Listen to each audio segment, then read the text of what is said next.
Hello dear student, कैसे हैं आप सभी लोग। This side Bharti Chaudhary, your mentor क्रोशन nursing academy. Welcome and welcome back to the क्रोशन नर्सिंग एकेडमी। बच्चों,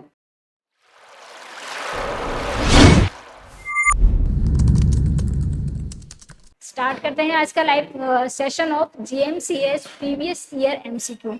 राइट, तो करते हैं स्टार्ट बच्चों। देखिए, सबसे फर्स्ट क्वेश्चन है जीएमसीएस 2022 का, प्रीवियस ईयर का पेपर का। तो क्वेश्चन को रीड आउट कीजिए। क्या है क्वेश्चन बच्चों?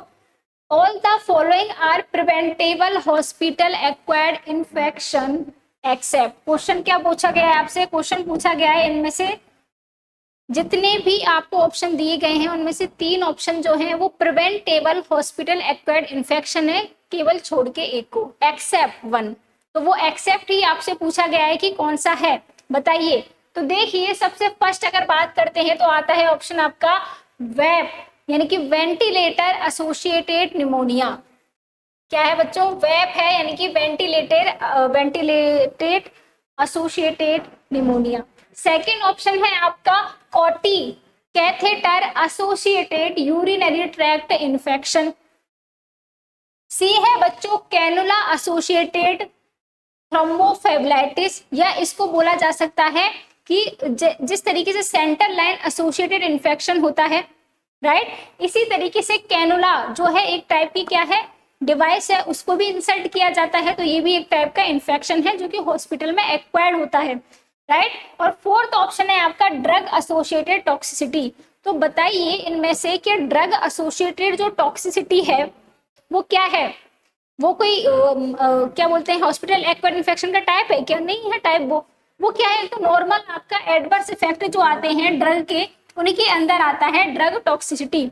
और बच्चों, ड्रग की टॉक्सिसिटी क्या होती है? ड्रग की टॉक्सिसिटी कभी भी थेराप्यूटिक डोज पर नहीं होती। कब होती है? या तो ओवरडोज हो जाए, या उस ड्रग का हमारी बॉडी में अक्यूमुलेशन हो जाए, यानी कि हम बॉडी में उस ड्रग को ले रहे हैं लेकिन वो ड्रग जो है बॉडी में अक्यूमुलेट होती जा रही है, एक्सक्रीट नहीं हो रही, तो उसको क्या बोला जाता है? टॉक्सिसिटी बोला जाता है। क्लियर है? तो देखिए, ड्रग एसोसिएटेड जो टॉक्सिसिटी होती है उसके होने के 2 रीजन होते हैं बच्चों। एक तो या तो उस ड्रग की क्या हो जाए, ओवरडोज हो जाए, और सेकंड होता है कि उस ड्रग का अक्यूमुलेशन होता जाए हमारी बॉडी के अंदर। क्या होता जाए बच्चों? एक्यूमुलेशन होता जाए हमारी बॉडी के अंदर। तो ये 2 मेन रीजन होते हैं ड्रग टॉक्सिसिटी होने के। लेकिन बच्चों, ये जो ड्रग टॉक्सिसिटी है वो एक हॉस्पिटल एक्वायर्ड इन्फेक्शन नहीं है, ये नॉर्मल एडवर्स इफेक्ट होता है ड्रग का, राइट। जबकि आपने ये 3 ऑप्शन पढ़े हैं, ventilator associated pneumonia, central line associated infection, catheter associated urinary tract infection and cannula associated thrombophlebitis. ये जो है तीनों टाइप है आपके किसके? हॉस्पिटल एक्वायर्ड इन्फेक्शन के। इसके बच्चों, हॉस्पिटल एक्वायर्ड इन्फेक्शन के टाइप है, या इसी को बोला जाता है बच्चों, क्या इसी को बोला जाता है आपका हॉस्पिटल एक्वायर्ड इन्फेक्शन के टाइप है 3, वेप, कॉटी, ठीक है, और कैनुला एसोसिएटेड थ्रोम्बोफेबलाइटिस। तो इसका आंसर क्या जाएगा आपका? ड्रग एसोसिएटेड टॉक्सिसिटी जो है इसका आंसर जाने वाला है। क्लियर है? नेक्स्ट क्वेश्चन पर चलते हैं बच्चों। देखिए क्वेश्चन क्या बोल रहा है आपका। क्वेश्चन बोल रहा है dear student, which of the following is not a direct cause of bed sore in a patient। Bed सोर पता है आपको? ठीक है, जो बेड सोर होता है बच्चों उसके कुछ तो डायरेक्ट कॉज होते हैं, कुछ इनडायरेक्ट कॉज होते हैं। तो क्वेश्चन आपसे ये पूछा गया है कि इनमें से कौन सा जो है डायरेक्ट कॉज नहीं है बेड सोर का। ऑप्शन फर्स्ट दे रहा है ड्रग रिएक्शन, सेकंड है बच्चों इमोबिलिटी, थर्ड है माल न्यूट्रिशन, एंड फोर्थ है इनकॉन्टिनेंस, राइट। तो इसका आंसर क्या जाने वाला है? इसका आंसर बच्चों ड्रग रिएक्शन ही जाने वाला है। क्योंकि देखिए, जब पेशेंट को इमोबिलिटी होती है तो इमोबिलिटी एक डायरेक्ट कॉज है कि उस पेशेंट के अंदर क्या हो, बेड सोर अराइज हो। क्योंकि पेशेंट जब इमोबाइल होता है ना बच्चों, तो वो एक ही पोजीशन में रहेगा, एक ही पोजीशन में रहेगा। तो जिस पॉइंट पर जो प्रेशर पॉइंट है उन पर कंटिन्यू प्रेशर लगता रहेगा और स्किन का ब्रेकेज हो जाएगा, और धीरे धीरे वो है एक सीवियर स्टेज का बेड सोर जो है ले लेगा। क्लियर है। इसी तरीके से अगर बात करते हैं माल न्यूट्रिशन की, अगर पेशेंट के अंदर या पर्सन के अंदर न्यूट्रिशन की डेफिशिएंसी है कि प्रोटीन कम है, तो उस पेशेंट के अंदर क्या होगा, हीलिंग नहीं होगी जल्दी से। अगर ब्रेकेज भी हो गया स्किन का, कहीं से कहीं पर कोई वुंड हो गया तो हीलिंग नहीं होगी। हीलिंग नहीं होगी तो वो जो वुंड है धीरे धीरे बेड सोर के रूप में कन्वर्ट हो जाता है। इसी तरीके से इनकॉन्टिनेंसी अगर बात करें, यानी कि कंटिन्यू यूरिन का क्या है, ड्रिबलिंग होती रहे, या किसी भी उसी को क्या बोला जाता है, इनकॉन्टिनेंस बोला जाता है इसको, यूरिनरी इनकॉन्टिनेंस, यानी कि कंटिन्यू यूरिन की हल्की हल्की सी ड्रॉप आती रहे। तो उससे क्या होगा कि वो एरिया जो है आपका वो कैसा रहेगा, मॉइस्ट रहेगा हमेशा। और साथ के साथ जिस बेड पर पेशेंट होगा उस बेड के जो लाइनेंस होते हैं, बेडशीट होते हैं, मैट्रेस होते हैं, वो भी कैसे रहेंगे, सॉइल्ड रहेंगे, जिससे कि मॉइस्चर की प्रेजेंस के कारण स्किन का ब्रेकेज हो जाएगा। और ये स्किन का ब्रेकेज धीरे धीरे जो है बेड सोर की सीवियर स्टेज में कन्वर्ट हो जाता है। तो ये क्या है, ये तो बच्चों डायरेक्ट कॉज है, लेकिन ड्रग रिएक्शन का कोई मतलब नहीं है, मतलब कोई ऐसे कनेक्शन नहीं होता इससे हमारे बेड सोर के कोज से, इसलिए इसका आंसर क्या जाएगा, ए जाएगा। अब कुछ डायरेक्ट कॉज आप देख लीजिए कि बेड सोर के कौन कौन से डायरेक्ट कॉज होते हैं। बेड सोर का ही दूसरा नाम क्या होता है बच्चों, डेक्यूबाइटिस अल्सर होता है। क्या होता है बेड सोर का दूसरा नाम, डेक्यूबाइटिस अल्सर होता है। क्लियर है, बेड सोर को ही क्या बोला जाता है, डेक्यूबाइटिस अल्सर बोला जाता है। फर्स्ट कॉज आता है बच्चों ओबेसिटी। अगर पेशेंट जो है वो बहुत ज्यादा ओबीज है तो उस पेशेंट के प्रेशर पॉइंट पर प्रेशर ज्यादा लगेगा, और प्रेशर पॉइंट से क्या होगा बच्चों, स्किन का ब्रेकेज हो जाएगा, और ये स्किन का ब्रेकेज ही कन्वर्ट हो जाएगा किसमें, बेड सोर के अंदर। ठीक इसी प्रकार बात करते हैं कास्ट एंड स्प्लिंट्स। अगर फ्रैक्चर हुआ है तो उस केस में कास्ट और स्प्लिंट लगाते हैं पेशेंट के, तो उससे क्या होता है कि जिस जगह पर कास्ट या स्प्लिंट लगाया है तो उस जगह पे स्किन का ब्रेकेज हो जाता है, और अगर उस जगह पर ध्यान नहीं दिया, कंटिन्यू प्रेशर लगा रहा, तो वो बेड सोर में कन्वर्ट हो जाता है। ठीक इसी प्रकार बैंडेज की कहानी है। बैंडेज से भी क्या होता है, प्रेशर जो है लगाया जाता है। रिंकल्स इन शीट, यानी कि पेशेंट जिस बेड पर लेटा हुआ है उस बेड की अगर बेड शीट में क्या है, रिंकल्स हैं, तो वो रिंकल्स भी अगर बच्चों पेशेंट की पोजीशन चेंज नहीं होती है तो उन रिंकल्स के भी क्या हो जाते हैं, बेड शीट के रिंकल्स के भी निशान पड़ जाते हैं पेशेंट की स्किन पर, बॉडी पर। और वो निशान जो है अगर कंटिन्यू प्रेशर लगता रहता है तो उसके कारण भी स्किन का ब्रेकेज हो जाता है और वो बेड सोर में कन्वर्ट हो जाता है। अगला है आपका स्टेइंग इन वन पोजिशन। सबसे इंपॉर्टेंट कॉज होता है बेड सोर का कि पेशेंट जो है केवल एक ही पोजीशन में रहे, तो उससे प्रेशर जो है बहुत ज्यादा अराइज होता है। Sharing force skin rubbing on sheet, यानी कि अगर शेयरिंग फोर्स का मतलब होता है कि बच्चों की रबिंग, अगर पेशेंट का जिस बेड शीट के ऊपर लेटा हुआ है अगर उससे क्या हो, कंटिन्यू रबिंग हो, पेशेंट की शेयरिंग फोर्स लगे, तो उसके कारण भी स्किन का ब्रेकेज हो जाता है, और ये स्किन का ब्रेकेज जो है कन्वर्ट हो जाता है किसके अंदर, बेड सोर के अंदर। राइट बच्चों, क्लियर है आपका ये वाला क्वेश्चन। नेक्स्ट क्वेश्चन आता है आपका एमएसएन से। एमएसएन के अंदर एक टॉपिक आता है बच्चों, फ्लूइड एंड इलेक्ट्रोलाइट। तो ये जो टॉपिक है काफी इंपॉर्टेंट है, आपको बिल्कुल स्किप नहीं करना है इस टॉपिक को। राइट, तो out of the following this is not a major intracellular electrolyte. अब हमारा जो फ्लूइड का कंपार्टमेंट होता है उसके अंदर एक तो बच्चों इंट्रासेलुलर फ्लूइड होता है और एक होता है एक्स्ट्रा सेलुलर फ्लूइड। राइट, तो इंट्रासेलुलर फ्लूइड में भी कुछ पॉजिटिवली चार्ज आयन होते हैं, कुछ नेगेटिवली चार्ज आयन होते हैं। इसी प्रकार जो एक्स्ट्रा सेलुलर फ्लूइड होता है उसके अंदर भी same positively and negatively charge जो है आयन प्रेजेंट होते हैं। अब वो कौन कौन से हैं वो आप देख लीजिए। तो देखिए बच्चों, होता क्या है,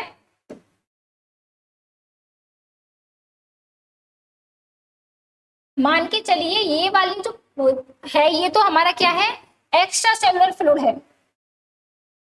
ये क्या है बच्चों, आपका एक्स्ट्रा सेलुलर फ्लूइड है।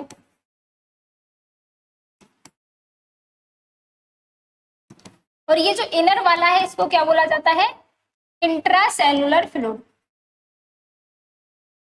क्लियर है, एक तो है एक्स्ट्रा सेलुलर फ्लूइड और एक है इंट्रासेलुलर फ्लूइड। इसमें अगर बात करते हैं इंट्रासेलुलर फ्लूइड में, तो बच्चों ये क्या है, पोटेशियम जो है सबसे ज्यादा अमाउंट में पाया जाने वाला पॉजिटिवली चार्ज आयन होता है। देन इसके बाद क्या पाया जाता है, मैग्नीशियम। अगर नेगेटिवली चार्ज आयन की अगर बात करते हैं तो सबसे ज्यादा फॉस्फेट प्रेजेंट होता है और देन प्रेजेंट होता है आपका सल्फेट। अगर अपन बात करते हैं बच्चों किसके अंदर, एक्स्ट्रा सेलुलर फ्लूइड के अंदर, तो सबसे ज्यादा मैक्सिमम जो पॉजिटिवली चार्ज आयन होता है वो कौन सा होता है, सोडियम होता है, जबकि इंट्रासेलुलर में कौन सा था, पोटेशियम था। साथ ही साथ अगर बच्चों बात करते हैं नेगेटिवली चार्ज का, तो नेगेटिवली चार्ज सबसे ज्यादा कौन सा होता है, एक्स्ट्रा सेलुलर में क्लोराइड होता है, देन बाइकार्बोनेट होता है। क्लियर है। इसी तरीके से अपन देखते हैं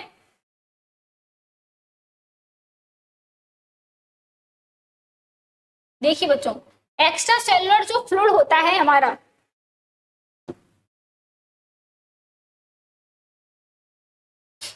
कौन सा फ्लूइड बच्चों, जो ये जो एक्स्ट्रा सेलुलर फ्लूइड है, इस एक्स्ट्रा सेलुलर फ्लूइड में मेजर कैटायन यानी कि मेजर पॉजिटिवली चार्ज आयन कौन सा है, तो देखिए क्या आ जाएगा इसका आंसर, सोडियम होता है। अगर बोला जाए कि मेजर एनायन यानी कि नेगेटिवली चार्ज आयन कौन सा होता है, तो क्लोराइड होता है। किसके अंदर, एक्स्ट्रा सेलुलर के अंदर। अगर इंट्रासेलुलर में अगर बात करते हैं तो मेजर कैटायन कौन सा देखने को मिलेगा आपको, पोटेशियम देखने को मिलेगा। और मेजर एनायन की अगर बात करें तो फॉस्फेट देखने को मिलेगा, एंड देन उसके बाद सल्फेट आयन देखने को मिलेगा। क्लियर है। अब क्वेश्चन पे आते हैं। क्वेश्चन में क्या पूछा है, out of the following which is not a major intracellular electrolyte. Question तो सिंपल सा ये पूछा गया है कि इनमें से कौन सा जो है वो इंट्रासेलुलर इलेक्ट्रोलाइट नहीं है। तो देखिए पोटेशियम इंट्रासेलुलर है कि नहीं है। मैग्नीशियम भी जो इंट्रासेलुलर है, लेकिन ये पोटेशियम और मैग्नीशियम जो है वो क्या है बच्चों, इंट्रासेलुलर फ्लूइड में पाए जाने वाले पॉजिटिवली चार्ज जो है वो आयन होते हैं, ये इलेक्ट्रोलाइट है। जबकि फॉस्फेट और सल्फेट जो होते हैं वो क्या होते हैं, नेगेटिवली चार्ज आयन होते हैं इन इंट्रासेलुलर फ्लूइड। ठीक है, क्लियर है। लेकिन अगर बात करते हैं सोडियम की, तो सोडियम कहाँ पे पाया जाता है बच्चों, एक्स्ट्रा सेलुलर फ्लूइड में पाया जाने वाला मैक्सिमम अमाउंट का पॉजिटिवली चार्ज आयन होता है। इसलिए इस क्वेश्चन का आंसर क्या जाएगा, सोडियम जाएगा। क्लियर है बच्चों। नेक्स्ट क्वेश्चन की तरफ मूव करते हैं। नेक्स्ट क्वेश्चन आपका बोल रहा है कि hypervolaemia can result because of the following except, यानी कि हाइपरवॉल्यूमिया जो है वो होता है इनमें से सभी से, लेकिन एक्सेप्ट किससे नहीं होगा हाइपरवॉल्यूमिया। सबसे फर्स्ट ऑप्शन है बच्चों early renal failure. Early renal failure का क्या मतलब है कि किडनी जो हमारी है वो ब्लड का फिल्ट्रेशन नहीं कर पा रही है, और यूरिन आउटपुट, जब पेशेंट के अंदर रीनल फेलियर हो जाता है तो यूरिन आउटपुट जो है बिल्कुल नेग्लिजिबल हो जाता है, बिल्कुल मिनिमम हो जाता है। तो उसके कारण क्या होता है कि हमारी बॉडी के अंदर जो ब्लड वॉल्यूम है, या बोल सकते हैं फ्लूइड का जो वॉल्यूम है वो इंक्रीज हो जाता है, यानी कि हाइपर वॉल्यूमिया देखने को मिलता है। तो ठीक है, रीनल फेलियर के केस में भी क्या देखने को मिलेगा, हाइपरवॉल्यूमिया। अगर बच्चों कंजस्टिव हार्ट फेलियर है, तो कंजस्टिव हार्ट फेलियर यानी कि हार्ट जो है वो अपना काम करने में फेल हो रहा है, कंजस्टिव हार्ट फेलियर है, तो इसके केस में भी क्या देखने को मिलेगा आपको, हाइपरवॉल्यूमिया देखने को मिलेगा। ठीक है। अगर बात करते हैं एक्सेसिव सोडियम इंजेक्शन, यानी कि अपन को पता है कि जहां पर सोडियम जाएगा, सोडियम के पीछे पीछे क्या आता है बच्चों, वाटर आता है, राइट। यानी कि अगर आप ज्यादा सोडियम का इंजेक्शन कर लेते हैं तो आपको क्या होता है, आपकी बॉडी के अंदर वाटर का भी रिटेंशन होता है, इसलिए एडिमा देखने को मिलता है और हाइपरवॉल्यूमिया देखने को मिलता है, राइट। किस केस में, अगर एक्सेसिव सोडियम का इंजेक्शन कर लिया तो उस केस में। लेकिन बात करते हैं डायरिया की, तो एक बात बताइए, सिंपल सा क्वेश्चन है, डायरिया के कारण अगर किसी पेशेंट के अंदर डायरिया होता है तो डायरिया के कारण फ्लूइड की कमी होगी, फ्लूइड का अमाउंट इंक्रीज होगा ब्लड के अंदर या बॉडी के अंदर, बताइए। तो डायरिया के कारण बच्चों हाइपोवॉल्यूमिया देखने को मिलता है, हाइपरवॉल्यूमिया नहीं देखने को मिलता, राइट। तो इसलिए इस क्वेश्चन का आंसर क्या जाएगा, डायरिया जाएगा। क्यों, क्योंकि बच्चों डायरिया के कारण क्या होता है, फ्लूइड का लॉस होता है हमारी बॉडी में। डायरिया के कारण क्या होता है, फ्लूइड लॉस होता है, और फ्लूइड लॉस होगा तो क्या देखने को मिलेगा हमारी बॉडी के अंदर, हाइपो वोलेमिया देखने को मिलेगा। क्लियर है, सिंपल सा। तो बस यही है इस क्वेश्चन का आंसर, डायरिया। नेक्स्ट क्वेश्चन पर चलते हैं बच्चों। क्वेश्चन क्या है हमारा, nursing medication errors most commonly observe in hospital are. क्या बोला गया है आपको, मेडिकेशन एरर जो कि मोस्ट कॉमनली देखा जाता है हॉस्पिटल्स में। देखिए बच्चों, जो ड्रग के राइट्स होते हैं, यानी कि पेशेंट के ड्रग से रिलेटेड जो राइट्स होते हैं वो कितने होते हैं, 10 होते हैं। लेकिन उनमें भी अगर क्या बोलते हैं, इन ड्रग राइट को अगर प्रॉपर फॉलो नहीं किया गया तो उसके कारण क्या देखने को मिलता है, मेडिकेशन एरर देखने को मिलता है। अब उसमें भी ये पूछा गया है कि मोस्ट कॉमनली कौन सा मेडिकेशन एरर देखने को मिलता है। तो सबसे पहले आपको पता होनी चाहिए कि राइट्स ऑफ मेडिकेशन जो है वो कौन कौन से होते हैं। क्लियर है, तो देखिए बच्चों, ये होते हैं 10 राइट्स ऑफ ड्रग एडमिनिस्ट्रेशन। क्या है बच्चों, 10 राइट्स हैं ड्रग एडमिनिस्ट्रेशन के। सबसे फर्स्ट जो राइट है वो कौन सा है, राइट ड्रग, यानी कि पेशेंट को हमेशा कैसी ड्रग देनी है, राइट ड्रग देनी है। जो प्रेस्क्राइब की गई है वही ड्रग देनी है, ऐसे नहीं प्रेस्क्राइब तो की गई थी अमोक्सिलिन और आपने दे दी सिफिक्सिन, राइट। सेकंड है राइट पेशेंट, पेशेंट की आईपीडी और ओपीडी नंबर चेक करके ही, पेशेंट का नेम चेक करने के बाद ही राइट पेशेंट को राइट जो मेडिकेशन है वो देनी है।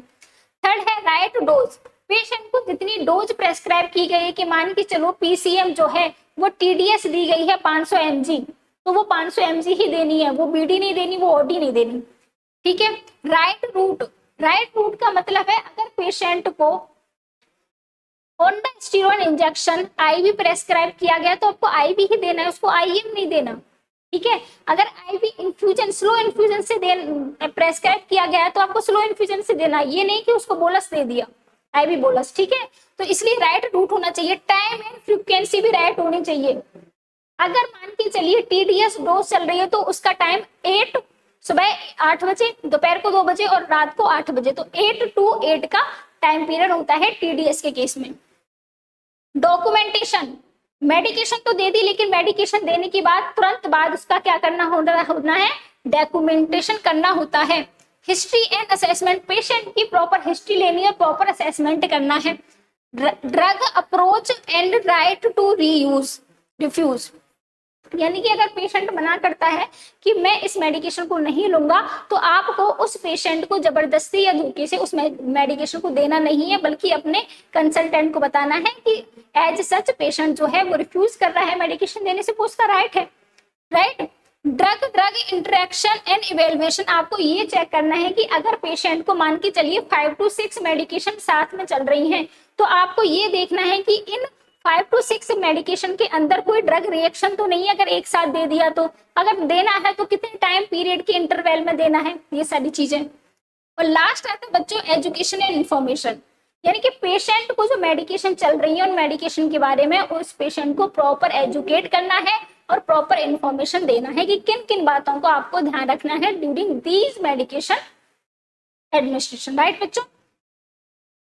तो देखिए जो मेडिकेशन एरर है इसमें सबसे मोस्ट कॉमन मेडिकेशन एरर कौन सी होती है, error related to wrong dose and infusion rate. Second है error related to wrong identification of patient. Third है error related to wrong route of administration, route से रिलेटेड या पेशेंट के wrong identification से रिलेटेड या पेशेंट के wrong drug से related. लेकिन बच्चों सबसे मोस्ट कॉमन कौन सा होता है, पेशेंट को रॉन्ग डोज दे दी।